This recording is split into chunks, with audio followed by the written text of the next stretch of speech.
Paz do Senhor, povo de Deus, estamos começando o EfataCast. Eu sou a Késia, faço parte aqui da UMAD sede Itajaí. E eu sou o Bruno, líder de jovens da sede de Itajaí. Nós estamos com um convidado hoje muito especial. Finalizamos agora o nosso congresso com o tema Forjados na Oração.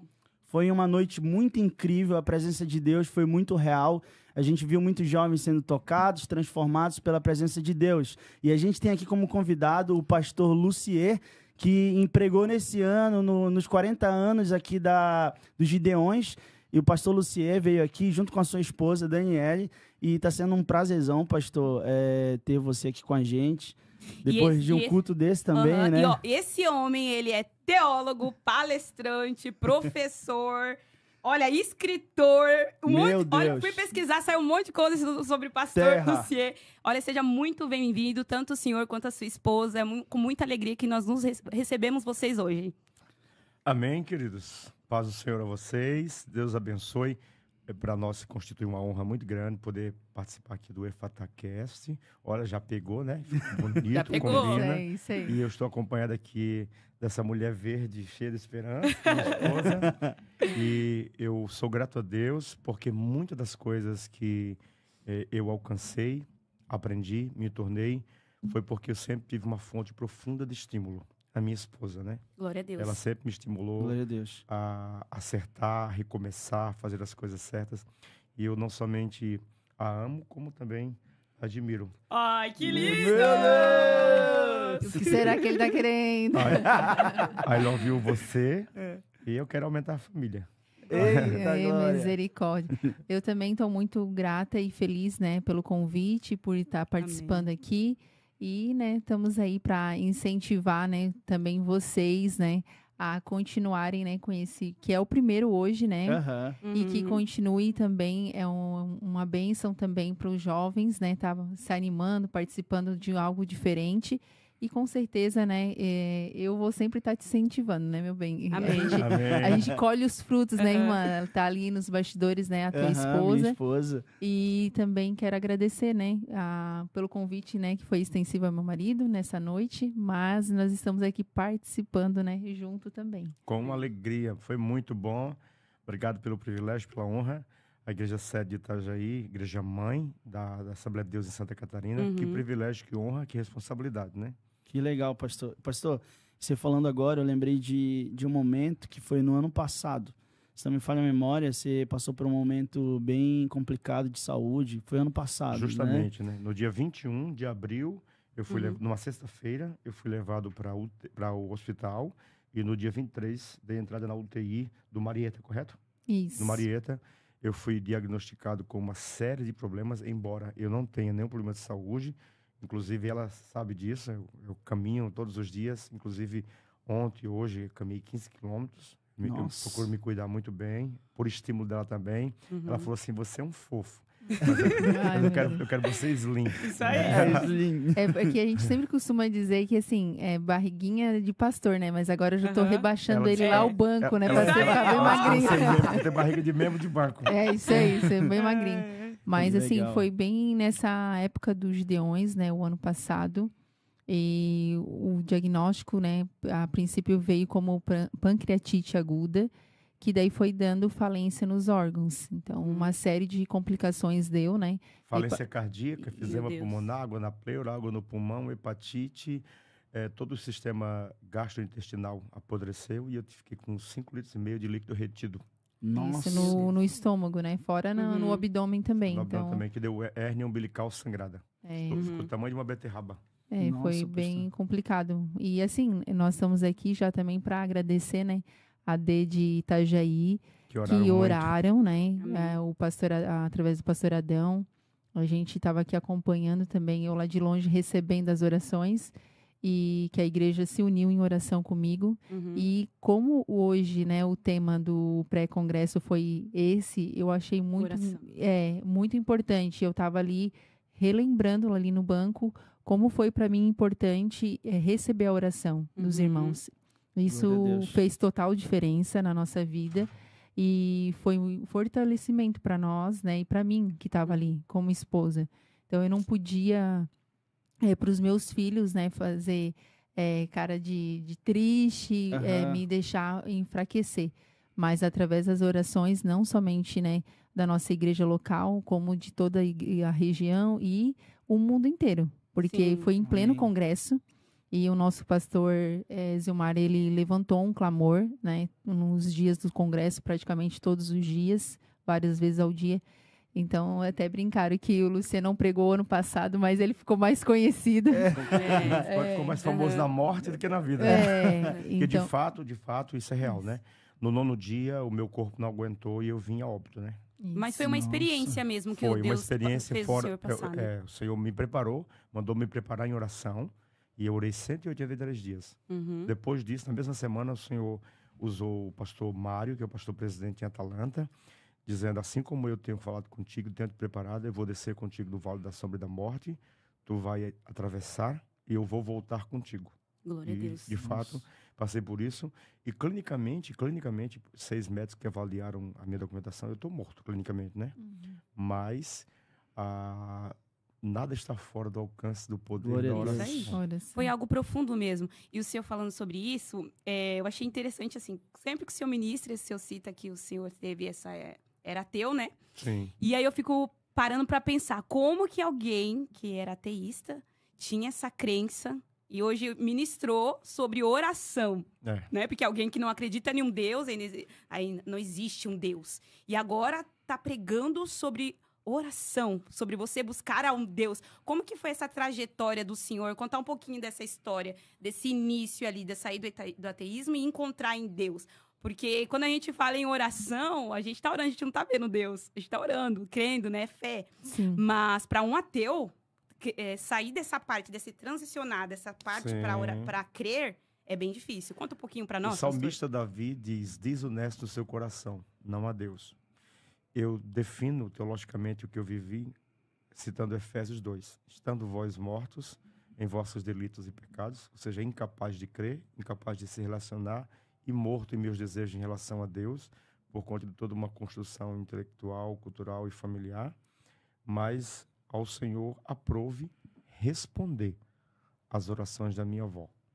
A minha avó, quando eu chegava dos shows de rock, como ateu e militante marxista, embora jovem, mas muito envolvido de forma literária com a literatura ateísta, em especial a trotskiana, que é uma literatura bem pesada, ela, às vezes eu chegava e ela estava com as mãos estendidas, dizendo, Deus, tu me disse que isso aqui seria o pastor da família. Quando eu vi aquilo, eu pensava, meu Deus, que coisa ridícula. Minha avó deve estar louca, né? Dizer que eu ser pastor. A sua avó era cristã? Era a única crente da família. Eu sou de ascendência judaica e indígena. Então, e meu pai envolvido com o ocultismo pesado. E Nossa. assim como foi dito, eu sou o único pastor da família até hoje, né? Em resposta às orações. E quando Deus me chamou no show de rock, há 33 anos atrás, aquela voz que me chamou me disse, em resposta às orações da tua avó, eu vim lhe buscar. Glória a Deus. Eu estou aqui. Aquela voz desmontou todas as bases do meu ateísmo. De um ateu incapaz de perceber, de encontrar Deus e sentido na existência, eu passei a crer com uma profundidade tão grande que fica claro e nítido a percepção da soberania de Deus. Deus é tão presente que às vezes se torna ausente para o ateu. Mas para aquele que tem os olhos da fé abertos, Deus está presente em tudo. Jesus disse, olhai para os lírios do campo. Eu lhes asseguro que nem Salomão em toda a sua glória se vestiu como um deles. Paulo diz que do Deus desse século cegou o entendimento, falando de incredulidade, de ateísmo e de ceticismo. Mas, Paulo diz em Efésios 1:12, mas Deus abriu os olhos do vosso entendimento para que possais compreender a revelação de Cristo. Cristo em vós, esperança da glória. Então, atribuo tudo a Ele. Não foi uma busca minha. Eu não fui atrás dele. Eu não o queria, não me interessava por ele. Ele veio atrás de mim. E como um caçador, o seu amor poderoso, louco, nunca desistiu de mim. Glória a Deus por isso, pastor. E é legal ouvir tudo isso, pastor. E naquele assunto de que você estava doente, passou por todo esse processo, eu lembro muito bem que foi num dia que a minha esposa estava em casa, ela não podia ir, e eu vim para oração. Eu nem lhe conhecia tão bem, só vi o senhor pregando, eu estava orando pelo senhor ano passado. E eu vejo assim que a oração, ela até nos aproxima de pessoas que a gente não conhece, sem a pessoa saber. Eu tenho um amigo aqui da igreja que ele diz o seguinte, que quando a gente passa a orar por uma pessoa, a gente passa a amar ela como um amigo. Sim, cria-se um vínculo de alma. De alma. Isso é a realidade da dinâmica poderosa do reino de Deus. Você se afeiçoa de pessoas com as quais você nem tem contato. E você passa a amá-las. E a maior expressão de amor, eu amo a Dani, eu sirvo ela, eu ajudo ela, tudo. Mas a maior expressão de amor no âmbito conjugal ou no âmbito da existência é quando você gasta tempo para estar diante de Deus por outra pessoa. E isso é uma coisa marcante em Paulo. Paulo ora por igrejas que ele não fundou, por pessoas que ele não conhecia. Eu acho que é deixar, né, todo o egoísmo de lado, né?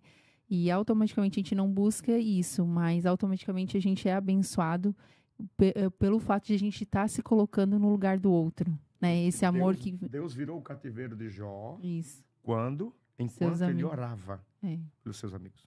Então eu vejo muito assim que eu sou muito abençoada quando eu tiro esse meu eu, né, e me coloco em oração pelas pessoas. Então, é tão bom. E eu, como eu sou irmã do ciclo de oração, né, eu já criei uns grupos de oração. E a gente sente... Gente, vocês têm que conhecer. Ela toca pandeiro, ela toca... É pentecostal, então. Ela é mais nordestina do que eu. Ela gosta de pisadinha gospel. Ah, meu Deus. Mas eu vejo assim que a gente deixa esse orgulho de lado quando a gente se coloca, né, em oração por uma causa e pessoas que a gente nem conhece. E a gente cria esse sentimento. Por isso que você falou, né, em relação a esse sentimento de amizade. Porque a gente sente a dor do outro, né?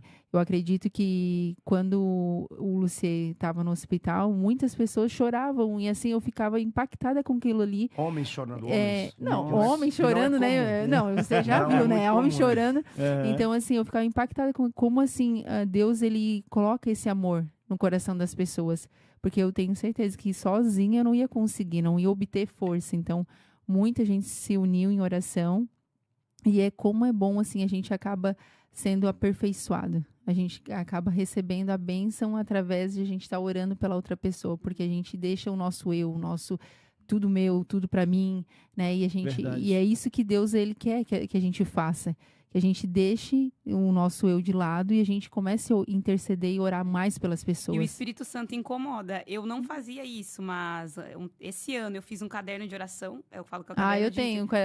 Irmã de oração. Eu escrevi caderno de intercessão. E eu não fazia isso até então. Eu orava pelas pessoas e tal. Mas agora, como eu coloquei o nome, assim, já tá várias páginas de pessoas. E eu não consigo, pastor, terminar minha oração sem citar o nome daquela pessoa. Se eu, um exemplo, tá escrito Bruno. Se eu passar o Bruno, eu fico assim, meu Deus, eu não orei pela vida do Bruno. É incrível como a gente, quando a gente perde realmente esse orgulho e começa isso é uma coisa muito, é uma coisa muito especial e é um ministério, né? Que é o ministério da intercessão. Homens e mulheres de joelhos mantêm ministérios de pé. Sim. Verdade. E essa questão da oração, que muitas pessoas me perguntam, como que eu faço para orar? Como que eu oro? Eu digo, gente, não é uma coisa monótona, não é uma reza. E eu tenho encontrado nesses últimos dias, por incrível que pareça, nesse tema da oração, pessoas que eu estou atendendo como terapeuta também, dizem assim, eu oro o Salmo 91, o Salmo 23, como se fosse uma reza. Eu digo, não é isso. Você não tem que se apegar a pegar esses amuletos. Você tem que conversar com Deus. Então, assim, já chegou de eu orar, fazer uma oração só de agradecimento. Agradecendo pelos meus amigos, por todas as pessoas que passam no nosso caminho. Porque tem pessoas que passam só por um momento, por um dia, por um mês, nos abençoa, tá naquele momento. Enfim, eu começo a orar. Quando eu vejo, eu estou 1 hora. Né? E não eu não falo isso para me gabar, mas eu digo assim, como é maravilhoso, flui a oração.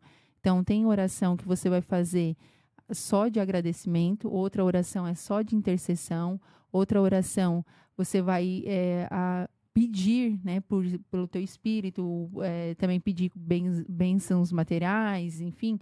Então, olha quanto tempo de oração que você vai ter. Se fosse para fazer uma oração corrida, tu ia orar umas 4 horas no mínimo. É, verdade. Eu tô ouvindo vocês aqui, eu tô me lembrando de Susana Wesley. Ela tinha 13 filhos e ela reservava tempo para educar cada um deles, cuidar da casa, cuidar do ministério. E ela tinha um hábito. Ela pegava um lenço, como ela não tinha tempo, com essa dinâmica das crianças. Era o avental também, né? Ela colocava um avental sobre o rosto aqui, inclinava a cabeça. Ao mesmo tempo que ela estava olhando a casa, ela estava orando. Ela tirava período de orações curto. Mas quando juntava aqueles períodos de oração, dava 1, 2, 3 horas no dia. Ela fazia. Tremendo. E eu carrego comigo uma frase, porque essa me marca profundamente. Vem de um pastor, de um filósofo luterano, filho de pastor, que é o Soren Abe Kierkegaard. Ele diz o seguinte: a oração não muda Deus, muda quem ora. Isso é Glória real. a Deus. É verdade. Isso é top das galáxias. Isso é muito top. É incrível também que tem uma frase que Billy Graham diz o seguinte, que uma família sem oração é como uma casa sem telhado.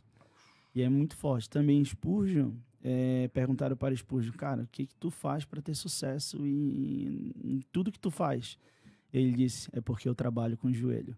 Então, isso daí é muito tremendo, isso é muito forte. A oração, eu tenho costume de dizer que a oração nos dá acesso a portas que a gente não tem condições de acessar. Com certeza. E tem gente que acha que oração é só falar, né, pastor? É diálogo, né? Que é só a gente falar, mas também tem um tempo de silêncio, que a gente fica em silêncio e espera Deus falar realmente. Escuta. Porque às vezes a gente quer chegar, é como se fosse uma conversa. Para uma conversa, falo, e depois eu saio. Eu desenvolvi uma modalidade de oração que eu acho que outras pessoas da história, com certeza, claro, mas eu gosto muito dela. Eu vou fazer caminhada, são 12, 15 quilômetros. E eu dou, igual na psicanálise, né? Eu dou a livre associação de ideias, né? Eu vou dando vazão, tudo que vem, que eu penso coisa boa, ruim, eu falei, Senhor, eu estou compartilhando contigo os meus pensamentos. Também. É uma modalidade de oração. Uma pergunta que as pessoas também muito me fazem é como que eu escuto, como que eu sei que Deus está falando comigo, né? Então, o que eu falo para as pessoas, assim, quando você tem essa vida de oração, Deus fala na tua mente, né? Que a gente fala, mente e coração é a mesma coisa. Então, não é o órgão em si, né? Não. Mas a mente. Então, Deus, ele te direciona. E quando eu comecei a levar muito mais a sério a oração, eu oro para tudo.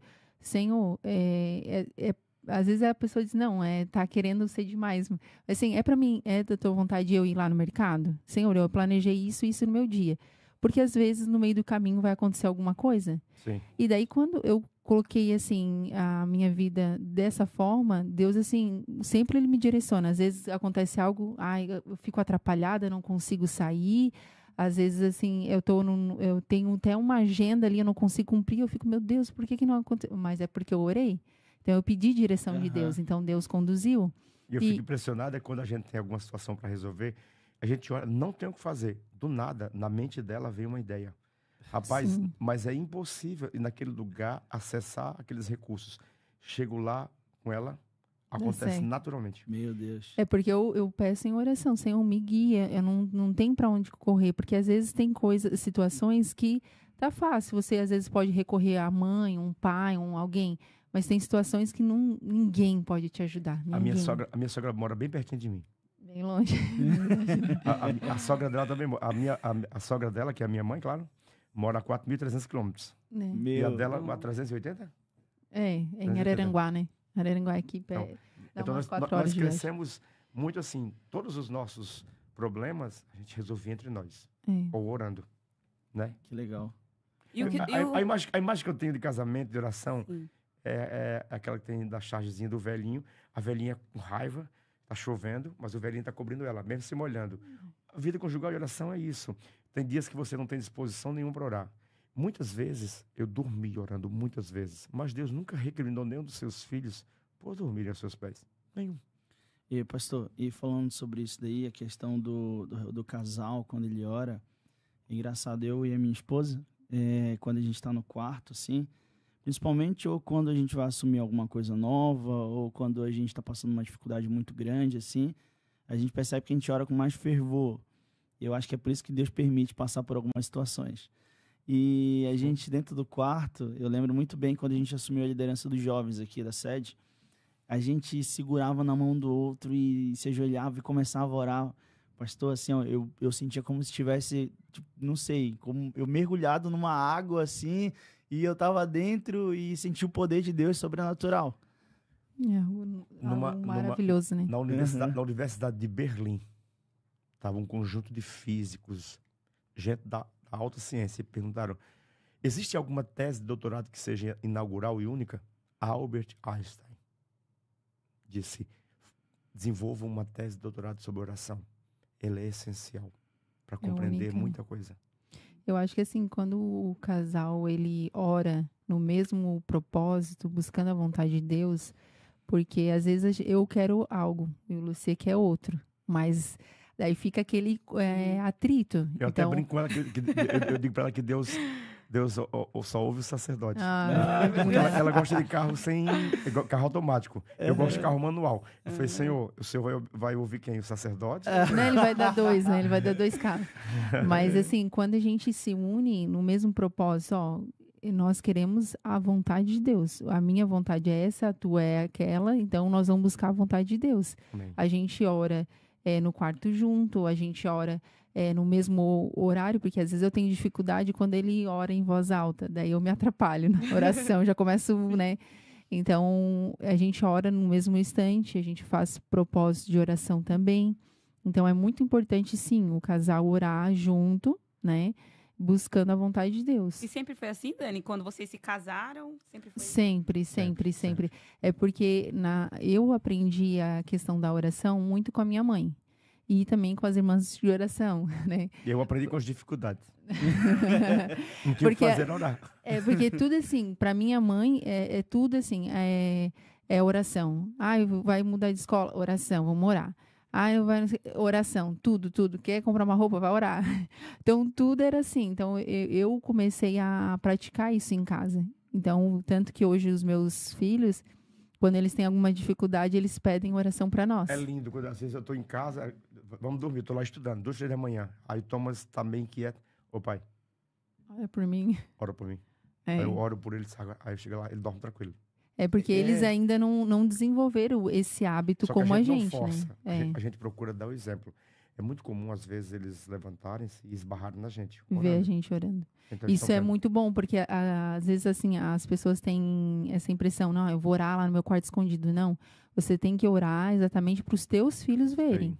Você tem que orar, nem que seja no meio do corredor, para que eles vejam que você tem uma vida de oração, né? Porque isso ali vai modelar também, isso ali são memórias familiares. Aquilo vai modelar a identidade cristã dele também. Por exemplo, quando os seus filhos veem você lendo a Bíblia, a gente faz culto devocional em casa. Embora a gente tenha uma agenda apertada de trabalho, muitas coisas, falando sério, a gente é muito ocupado. Mesmo assim, nós fazemos culto doméstico em casa com eles. Pelo menos uma vez no mês, né? Pelo menos uma vez no mês. Nós fazíamos, na verdade, quase... Com frequência. Com frequência. E, pastor, e já é um conselho que eu tô pegando. O Efraim tá ali naquela barriga. Isso aí. O Efraim tá ali? O Efraim tá ali. É um conselho que eu vou pegando. E você falando aí, pegando o gancho disso daí, pastor, eu lembrei agora de algo. Eu fui adotado pela minha mãe, considera minha mãe, né? Porque me adotou, 6 meses de nascido, e ela bateu numa porta lá, porque ela teve um sonho dizendo que ela ia adotar um menino, e esse menino ia se chamar Bruno, e Deus ia levar ele por alguns lugares e usar ele. E beleza, meus pais, eles não são cristãos até hoje, meus pais biológicos não são cristãos, e quando eu chegava na casa dela, que eu cheguei na casa dela, fui criado, e quando eu fiquei maior um pouquinho, de madrugada, pastor, ela puxava minha perna para eu ter que orar. E quando eu não ia, ela batia em mim. Ela batia em mim. Eu sofri com isso daí, mas no final eu comecei a entender que o que ela fez foi o melhor para mim. Sim. Então, até hoje, ela já, Deus Senhor já está com o Senhor. Deus já levou ela. Mas eu sinto como se fosse uma nuvem em cima de mim e me carregando para onde eu vou. Essas são as orações dela na minha vida. Algumas vozes na vida são marcantes. E eu me lembro de algumas porque eu tenho uma memória boa. Deus me deu uma memória boa. Eu me lembro do timbre de conversas que eu tive há 30 anos. Nossa. Mas nada se compara ao privilégio que eu tive algumas vezes de eu estar dormindo. E eu ouvi a voz de Deus me chamando para orar. Cara, Deus tem tanta coisa para fazer, está interessado em mim. E eu acho assim, essa questão que você falou da mãe é muito importante. Eu também tive uma mãe assim, que acordava todas nós, né? Nós somos em 3 meninas. e colocava nós para orar de madrugada. De joelho. De joelho.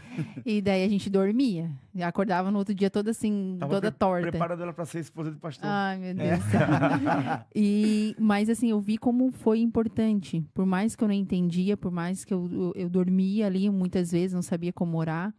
Mas foi importante porque hoje eu tenho uma vida de oração por conta disso, né? E uma oração de uma mãe vale muito a pena, né? Já que você está com um bebezinho aí, já começa, com certeza vocês já oram, mas declarar bênçãos sobre a tua barriga, quando ele nascer, sempre. A vida toda. E porque eu sou fruto disso. A minha mãe, apesar de muitas falhas que ela teve, ela falava sempre para mim assim, ó, você vai ser uma bênção, você vai casar com um pastor, você vai fazer faculdade, você vai se formar. E ela orava por isso também. E ela dizia, tô orando. Ela vive hoje, né? Quando tu conheceu o pastor, tu já era convertido? Ou já, ainda era teu? Sim, eu era professor de escola dominical dela. Aí em Camboriú, né? Quando eu vi ela, eu falei, Jesus. Se apaixonou pela sua inteligência, pastor. Ai, eu quero.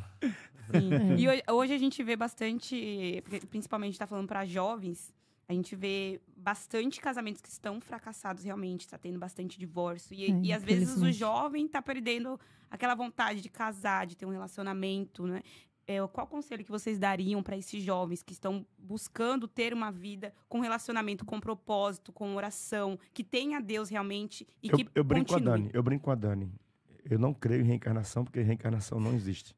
Mas se existisse, eu casaria em todas as reencarnações com ela. Oh. Que lindo! Verdade. Ele tá muito romântico hoje, né? Meu Deus, já tô preocupada já. Olha só. Eu vou usar essa daí, amor, quando eu ministrar, tá bom?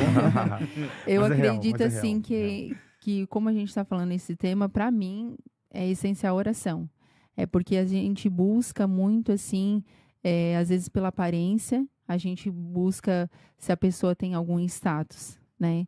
Mas é importante isso, sim. Mas se você busca em oração, Deus vai direcionar, né? E já aproveitando que nós estamos falando para jovens, observe alguns detalhes, né? Julgo desigual não pode ter. Perfeito. E não é só a questão, quando a gente fala de julgo desigual, não é só a questão se é da igreja ou não. É se tem os mesmos propósitos. Porque pode ser da igreja. Mas, exemplo, a moça tem um ministério de louvor e ele não quer nada com a igreja, tipo assim, compromisso. Ele quer simplesmente ser um membro de banco. Vai arrumar problema, né? Vai arrumar um problema, porque ela tem um ministério, ou ele, né, que seja de louvor ou seja de pregação, enfim. Os dois podem ser pessoas maravilhosas, mas não um para o outro. Não um para o outro. Então, assim, às vezes a pessoa, não, mas é que eu me apaixonei. Não.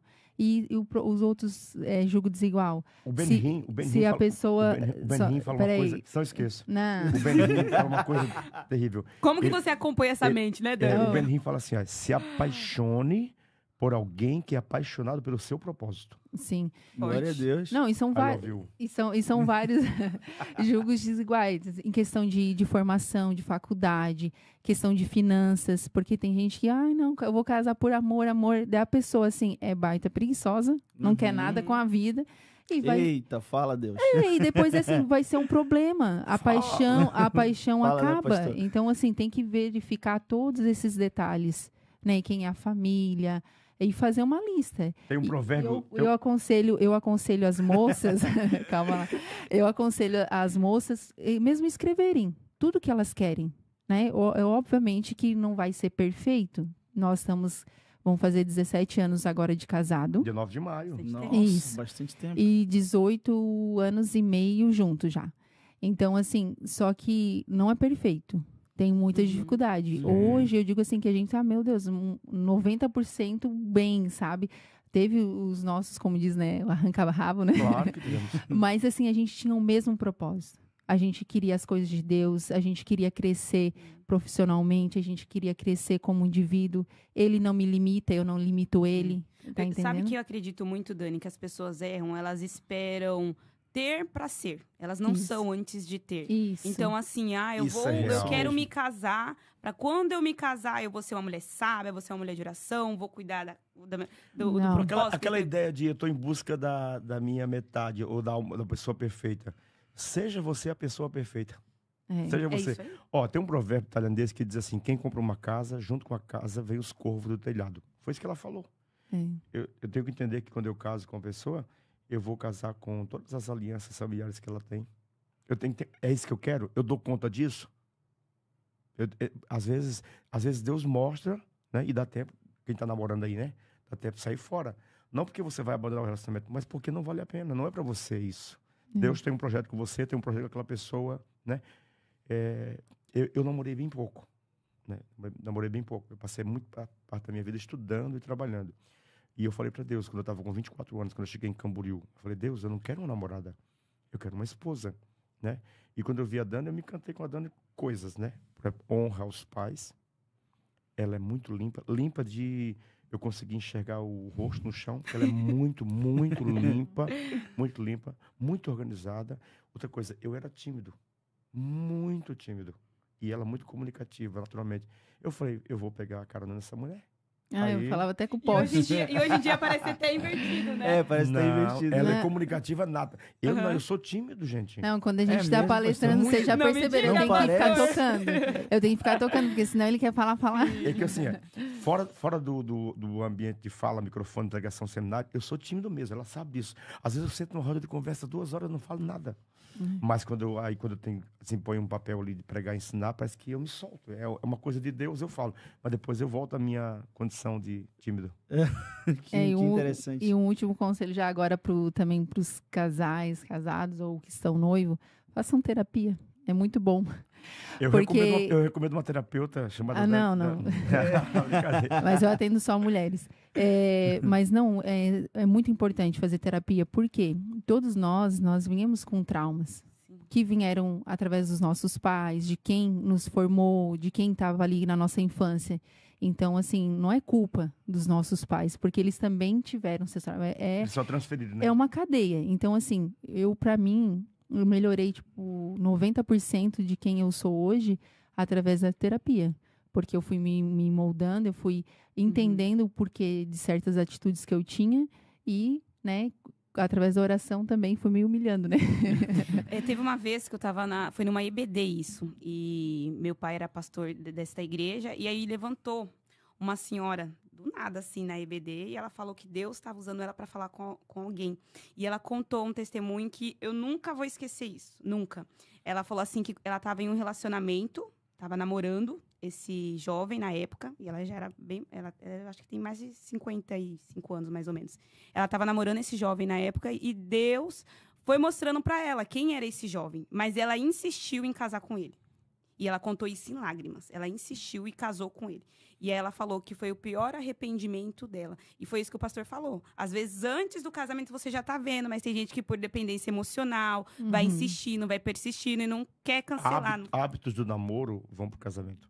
E é natural que, assim, tudo que você tem de bom e de muito ruim, você vai desaguar dentro do casamento. E ali com maior intensidade. Por isso que a vida conjugal é isso, casamento. As pessoas admiram a gente no púlpito pregando, né? Mas assim, as pessoas me admiram pelo pouco que conhecem de mim. Ela me admira apesar do muito que sabe de mim. Daí das chatices do dia a dia e tudo mais. Por exemplo, eu não acordo com hálito de perfume. Tem essas coisas. Mas voltando a essa questão ali do testemunho da irmã, o fato é o quê? Às vezes ela estava tão ferida por dentro e achava assim, não, se eu não casar com ele, eu não vou casar com mais ninguém. Então a pessoa não tem aquele amor próprio. Por isso que eu digo, o importante é a gente se conhecer. E aceita migalhas. E isso. Então, assim, não, se eu não casar, perder essa oportunidade, eu não vou casar com mais ninguém. Eu já pensava assim... se ela não casar comigo... eu já pensava outra coisa. Meu Deus. Mas eu estava conversando justamente isso com uma moça essa semana em relação a isso. Então, você tem que se conhecer, você tem que se amar para você conseguir transbordar esse amor para outra pessoa. Você não pode casar para ser feliz, para que... eu vou casar porque a pessoa vai me amar e vai suprir todas essas faltas. Não. Daí, tu vai passar muita luta. E, como eu falo também, é um start, assim, para o jovem saber se é da vontade de Deus ou não. Como ela não tem nada, start. Em relação, assim, que Deus, ele não deixa a gente ficar enganado. Não deixa. Então, se você está em oração, né, voltamos para o tema, se está em oração buscando, Senhor, eu quero a pessoa certa. Então, ele não vai te deixar enganado. E vai mostrar como mostrou. Então, basta você tomar atitude. Opa, então eu vou parar, você continua o teu caminho, eu vou continuar o meu, que não vai dar certo. E a pessoa certa não é a pessoa perfeita, é aquela que está sempre buscando perfeição. E outra coisa também, o teu coração não fica em angústia. Uma pessoa me perguntou, Dani, como que eu vou saber se é da vontade de Deus? O teu coração fica em paz quando você está com aquela pessoa. Você não fica, meu Deus, mas ele me tratou mal e, não, mas está tudo bem, acho que é só hoje. O que você sentiu quando você me viu? A primeira vez. Meu Deus, ele é meio esquisitinho. Não, é sério. E, assim, mas o senhor fazia quanto tempo que o senhor tinha... Eu estava com 24 anos, nós temos 10 anos de diferença, né? 11 anos. Ela é minha primeira namorada fixa. Segunda. E ela é e eu sou o primeiro namorado dela fixo. Ele se acha por causa disso. Que nem eu, tipo, a minha esposa tinha 8 anos de diferença, certo? E eu sou o primeiro namorado dela. Ele se acha por isso, né? Quando eu vejo assim, ela fala assim, ela tirou a sorte. Né, meu Deus. Mas assim, a gente tem também uma história em relação ao nosso relacionamento com os Gideões. Eu cheguei em 2006 em Camboriú, eu morava em Araranguá. E em 2003? Eu cheguei em 2006, né? No finalzinho de 2006. Então, eu fui para a igreja e daí já comecei a escola dominical e conheci ele. Eu era o teacher. No Congresso dos Gideões, que é em abril, né? Eu comecei a servir ali. Eu trabalhei como voluntária servindo comida. E daí ele parava toda vez assim na minha frente e ficava assim olhando. Me olhando. Eu achava linda ela servindo com a touquinha. Mas tu não ia achar estranho, Sim. Entendeu? Ele era meu professor. Por isso que ela falou que achou esquisito. Porque eu ficava, do nada eu parecia, ficava olhando assim, sério, e não dizia nada. Mas aí, não deu vontade de correr, Dani. Não deu vontade de correr. Não, o estranho também é que o meu coração dele começou a palpitar. Ih, meu Deus do céu. Que esquisitinho lindo. Que esquisitinho fofo. Mas é mais ou menos isso. Mas não teve uma revelação, né? Porque tem gente que espera a revelação de Deus falar sim, não tem. Não. É porque, assim, a gente se identificou em muitas coisas e se alinhou.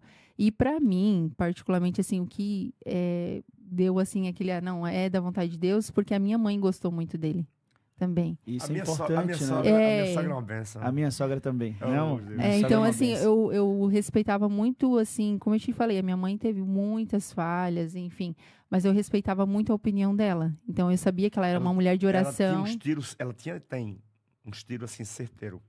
E ela e outra coisa, ela sempre falava assim pra mim, você não vai casar com quem já foi casado, tu não vai casar com quem tem filho, nada contra, mas assim, não ia dar certo, ia ser já um julgo. Ela disse, minha filha, vai ser ruim isso pra tua vida, então você Porque a pessoa tá presa pro resto da vida aquele relacionamento, né? Daí ela diz assim, você é uma moça pura, virgem, ela sempre falava isso, e você não vai casar com uma pessoa que já tem uma história que vai depois te fazer sofrer lá na frente. E assim, eu segui o conselho dela e graças a Deus estamos aqui, né? Que legal. Pastor, a gente caminhando para perto do final aqui, em algumas perguntas, uma das perguntas que eu queria fazer para você é até interessante. Hoje eu sou líder da Késia, líder de jovens dela, ela toma conta da sexta-feira e ela sempre incentiva muito os jovens a estarem orando ali, a estar junto, assim. Só que eu tenho percebido uma dificuldade na geração da Késia, que eu tenho percebido que as mulheres estão muito mais maduras do que os homens. Então, eu tenho sentido falta de homens à frente de um trabalho, de homens à frente ali. E eu vejo que tem essa dificuldade para eles conseguirem tomar uma atitude de namorar e querer casar, ter essa maturidade de querer namorar e casar. Eu tenho visto uma falta muito grande de jovens que queiram ter um posicionamento.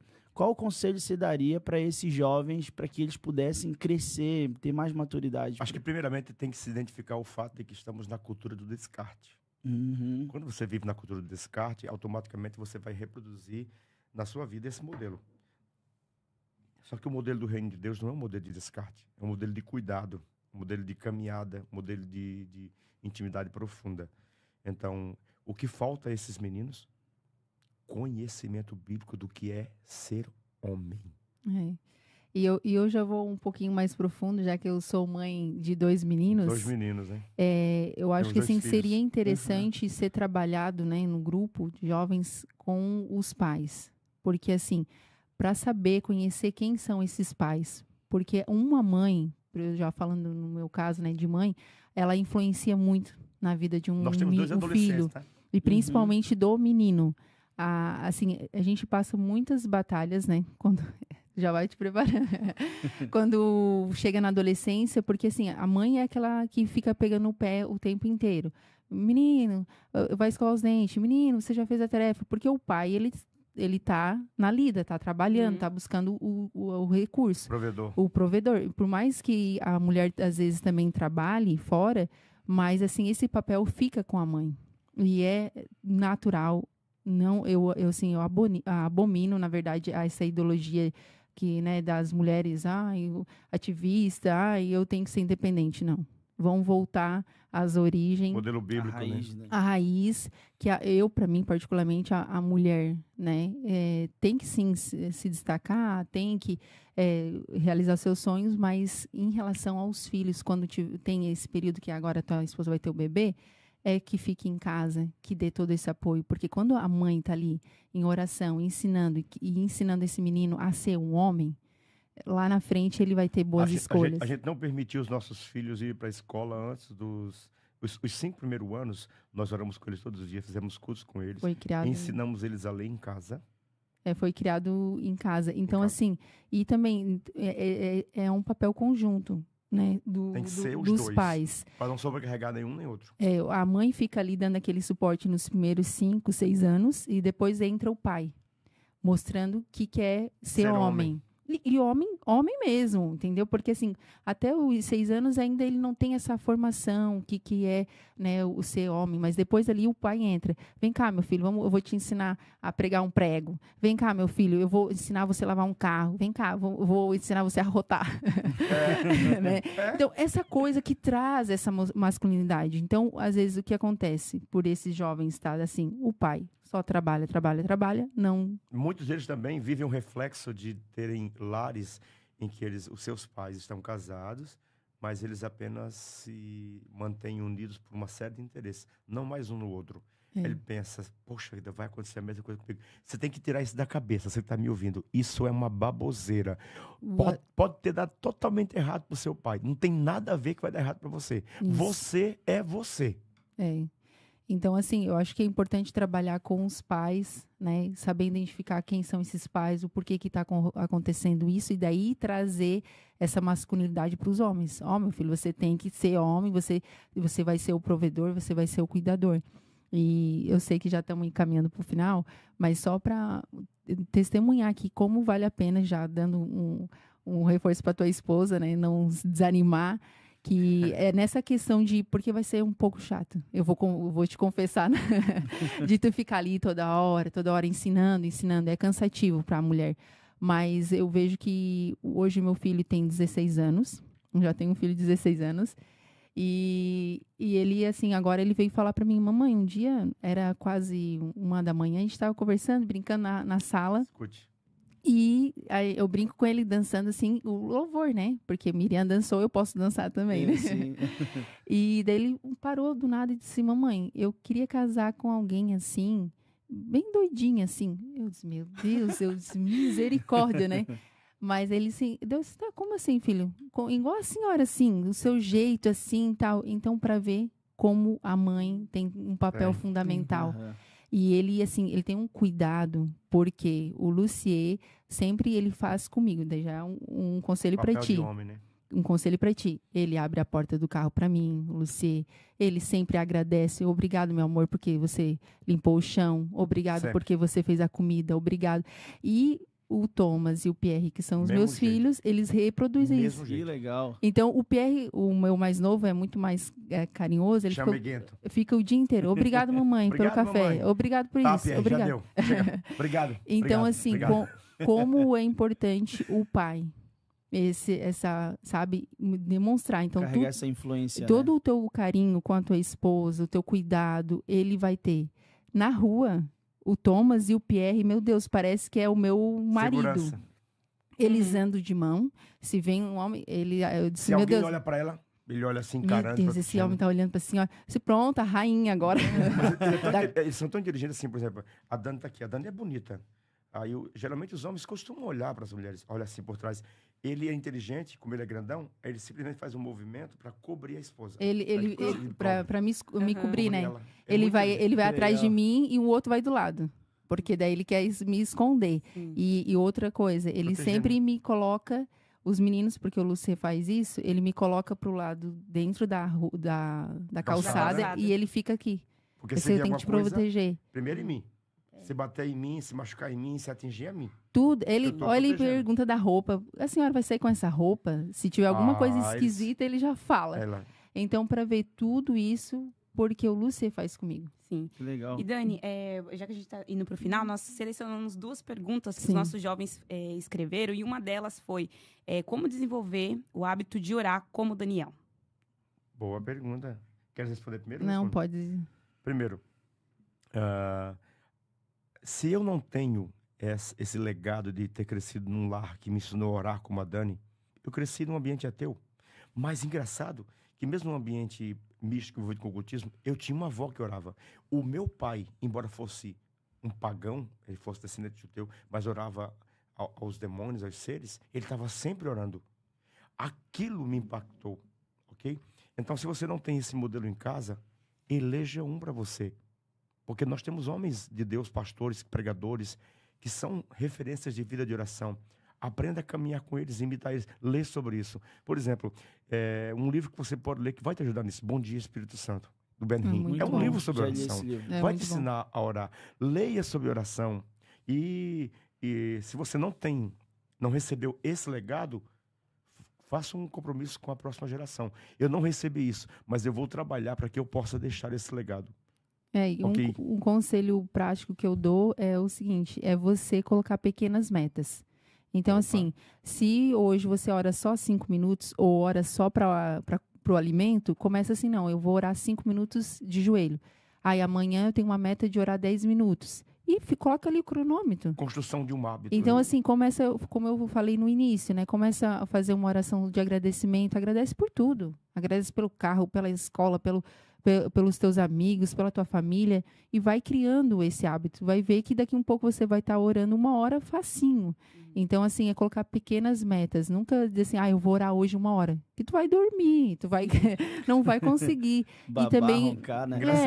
Ela percebe que tem dias que eu estou cansado. Às vezes a gente tem um compromisso, vamos orar todo dia 5 da manhã por 1 mês, né? Ela percebe que eu estou muito cansado, porque às vezes eu estudei até 2 da manhã. Ela falou assim, ei, ora andando. Ela vai lá, aí eu fico andando dentro de casa, né? Às vezes fica meio banzo, mas ora, em pé consigo orar. Aí voltamos a dormir juntos. E assim, às vezes assim, começa a orar de joelho em 5 minutos, os outros 5 minutos tu vai andando na tua casa, onde você estiver, né? E já teve oração, gente, que eu já orei até pelos gatos, misericórdia. E a outra pergunta foi como continuar orando quando Deus fica em silêncio? Isso aí é top. Eu passei por essa experiência quando eu morava no Nordeste, Mossoró, antes de vir para Camboriú, há 21 anos atrás, de moto no 125. Eu orei por 5 anos. Estou falando de orar. À noite, de 11 até 2, de 11 até 3, de 11 até 5 da manhã. E durante 5 anos, Deus não falava nada.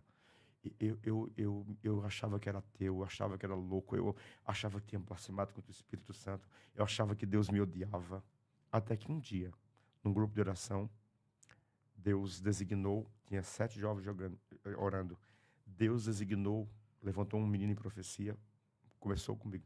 Hoje eu quebro meu silêncio contigo. Estou te levando para uma terra, porque eu te preparei nesse silêncio para onde eu vou te levar. A vir morar em Camboriú. Esse rapaz que profetizou, hoje é pastor vice-presidente do Paraná.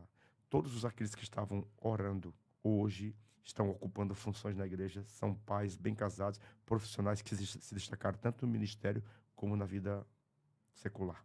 Legal. Às vezes a oração você vai colher lá na frente. Então, Deus, ele talvez não vai usar ninguém em profecia, mas através de um louvor, você escuta a voz de Deus. Através de você ler a Bíblia, você escuta a voz de Deus. Então, é você plantar hoje, né, para colher lá na frente. Então, o segredo é persistir em oração. Deus falou mesmo comigo, que não escute nada. A mim, Deus sempre falou, quando eu estava travando dilemas, porque os dilemas, eles se renovam, eles se diversificam e vêm sempre novos. Incrivelmente, sempre chegava às minhas mãos algum livro sobre o assunto. E eu sabia como sair daquela situação. Foi uma coisa assim que Deus sempre cuidou comigo usando a literatura. Deus falou comigo, Deus me instruiu, me modelou, me corrigiu, me exortou, me massacrou quando eu precisava, fazendo eu ler certos autores. Até escrito ali, te anima, palhaço. Te anima, palhaço. Mas legal. é assim. E, pastor, então eu vou fazer a última pergunta, aí depois a gente vai encerrar com uma oração. Já que a gente está falando de oração, eu vou pedir para você orar por todos nós depois, no final.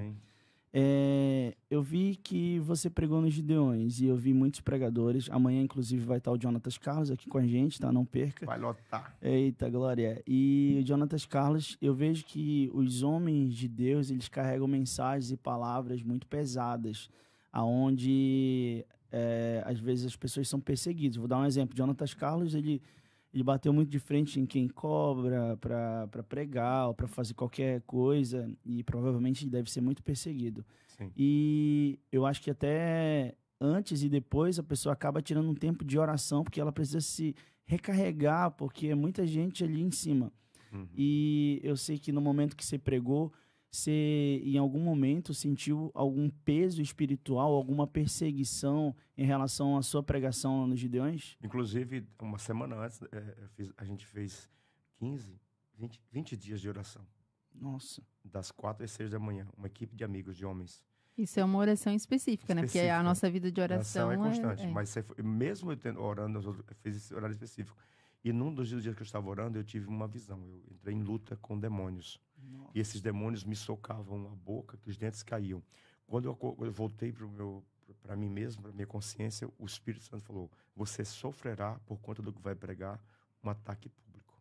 E eu estou lidando com isso. Os haters estão aí judiando, né? E como você está lidando com isso? Olha, o pior é que assim, existe uma coisa chamada argumento ad hominem. Você não pode rebater o argumento, você ataca a imagem da pessoa. Então atacam a minha imagem, falam da minha aparência, ignoram o fato de que eu sou um professor de hermenêutica, estou na 4ª faculdade com pós-graduação, sou descendente de judeu, então eu sei o que eu estou falando, não inventei nada daquilo, mas as pessoas ignoram completamente aquilo, porque elas não querem simplesmente que ninguém toque nos ídolos dela. Porque aquilo que eu falei não tocou no menino, eu não estava pensando nele, eu estou pensando nos falsos mestres. E você já está pensando no que poderia ocasionar no Brasil inteiro de outras pessoas surgindo com esse mesmo pensamento. Ele pode tornar-se um próximo e famoso herege da nossa geração, como tem muitos até hoje. Sim. Entendeu? Então não era contra ele, estava brigando contra os falsos mestres. Eu citei a Escritura. Agora, as retaliações são permanentes, são constantes, ataques. Só que é o seguinte, Deus me forjou em oração para saber lidar com isso. Glória a Deus. A própria experiência do hospital, eu falei... as coisas que eu vi, as coisas que eu ouvi. O Senhor já veio lhe preparando para tudo isso, né? Sim. E eu sempre falo para ele, não responde, porque isso não vale a pena, né? São pessoas que não conhecem quem é você, não sabem o nosso dia a dia, então não tem nem que dar voz, né? E eu vejo assim que ele está lidando muito bem. Eu não sou um pregador de hoje. Eu prego há 30 anos. Nós somos pastor de igrejas, nós somos líder do departamento de jovens, nós palestramos há muitos anos, nós somos missionários no Piauí. E a gente é raiz, né? A gente vai na escola dominical, no culto de terça-feira. Eu sou professor de escola dominical há 21 anos na Igreja 7. Nossa. Então a gente não só fala, a gente senta para aprender. Então isso que aí também é a diferença. Aquilo que eu falei hoje, né? Para cada 1 hora que eu fico sentado, fico em pé para falar, fico 100 sentado estudando. E pastor, para encerrar agora, sobre os haters que você falou ali, é interessante porque eu vejo assim, os haters nos colocam em lugares que eles não queriam que a gente estivesse. Ou seja, e quanto mais haters tiver, melhor ainda, porque eles colocam a gente no lugar que eles não queriam que a gente tivesse. Então, querendo ou não, isso acaba expandindo o nome da pessoa até que chegue um momento que outras pessoas já o reconheçam. E o bom é que os haters falam, e os meus vídeos no Instagram, todos, com ensinos, com estudos, estão sendo visitados.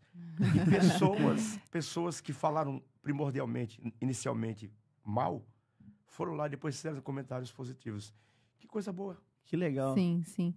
E a gente sabe que eles só pegam aqueles recortes, né? Do TikTok. Assim. Não ouviram uma hora de mensagem. Não ouviram a mensagem toda que ele pregou. E foi uma mensagem abençoada. Mas tá tudo bem, né? Ele ganhou uns seguidores. Tá tudo certo aí. Mas Só não, assim, o pessoal... Isso, não foi atrás disso, né? Foi a consequência. Mas né? a gente percebe, pastor, tudo que você colabora não para o bem isso. daqueles que amam a Deus. É perceptível isso. E então, agora a gente está encerrando o nosso Nefatacast. Queremos agradecer a presença de vocês. Foi uma honra mesmo Obrigada. recebê-los. Vocês, dá para ver quanto Deus é na vida de vocês, no casamento, na família. E realmente está sendo uma referência para nossa geração. Ver vocês conversando assim é uma coisa assim que fala, ai, que lindo, eu quero ser assim. Não, e com certeza, continue em oração, né? Que Deus prepara também um bom esposo para ti. Glória! Amém. Ela vai entrar no mistério. Ela também vai ser esposa do pastor. Mistério de Deus. E eu acho que, assim, como o podcast foi tudo em relação a isso, a gente continuar firme em oração. Só uma correção. Porque Efatacast. Efatacast. A gente só vence através da oração. Porque por mais que a gente esteja desanimado, a gente esteja desacreditado, quando você vai para a oração, você é renovado. E sempre eu tenho, às vezes, faço assim, eu vou lá pro quarto chorar, me acaba 2 minutos eu já tô de pé de novo, porque não tem para onde a gente correr. É só para os braços do Senhor, né? Então, que continuamos firmes em oração. Eu espero muito que o pessoal, que os jovens tenham realmente entendido a mensagem de hoje. Sim, eu com fiz uma certeza. comparação de um evento histórico do Dietrich Bonhoeffer com Daniel. Estou dizendo que o mesmo Deus que agiu na antiguidade com Daniel, agiu com um líder da igreja hoje. Sim. Então, Deus livra, Deus honra o justo. Aquele que o serve, aquele que se refugia nele. Glória a Deus, pastor. Então, a gente vai pedir agora para você fazer uma oração pelas nossas vidas. Eu queria até pedir para minha esposa vir aqui mais perto também. A dona Esther, né? A dona Esther. Dá um oi pro pessoal, Dá Esther, um oi, vem cá. pessoal, aí, amor. Orar por nós, orar também por essa geração que está o El sedenta também, que tá ali, ó. Também tá solteiro, para que Deus encontre, traga uma esposa para ele. Vamos colocar o nome Ele é nosso regente do coral. Dá um oi, El. Vem cá pra você dar um oi ali na câmera. Vem, El. Amanhã ele vai fazer o podcast com o Jonatas Carlos. Aqui, ó, atrás do pastor, ali, ó. Eu criei um versículo. Isso não me faz um herege. Para toda panela sem tampa, Deus tem uma tampa na vida certa. Não, já vou colocar o nome dele no caderno de oração. Aê, eu também. Rapaz, ela colocou o casa rápido. Misericórdia. Pode orar, pastor. Pai, nós te louvamos por tua bondade e misericórdia. Graças te damos por esse momento maravilhoso. E que esse Efatacast, Senhor, venha entrevistar grandes homens de Deus. E que os jovens, Senhor, que hoje ouviram, sejam os pastores, os pregadores, os mestres, os líderes da igreja, as dirigentes de oração, esposas de pastores, pregadoras dessa geração também. Deus, venha abençoar cada um deles. Abençoa, Deus, a vida do Bruno, a vida da sua esposa Esther, do Efraim que está no ventre, da nossa querida irmã que está aqui conosco também. Deus, desse moço abençoado que está aqui atrás de nós. Deus, encaminha, dirige, conduz, guia a vida afetiva, emocional e espiritual deles. Eu quero abençoar, Senhor, e declarar sobre todos que estão conosco a tríplice bênção do Evangelho. Eu declaro a paz de Deus, excede todo entendimento, eu declaro longevidade, eu declaro prosperidade. Amém. Em nome de Jesus. Finalizando o nosso Efatacast, se liga porque amanhã nós vamos gravar com o Jonatas Carlos e a sua esposa. Vai ser bênção de Deus, então você não pode perder esse próximo episódio. Deus te abençoe e te guarde. E amanhã o nosso congresso vai começar às 9 horas da noite. 9 horas. É isso aí. Tchau, pessoal. Tchau, Deus abençoe. Amanhã eu tô na universidade.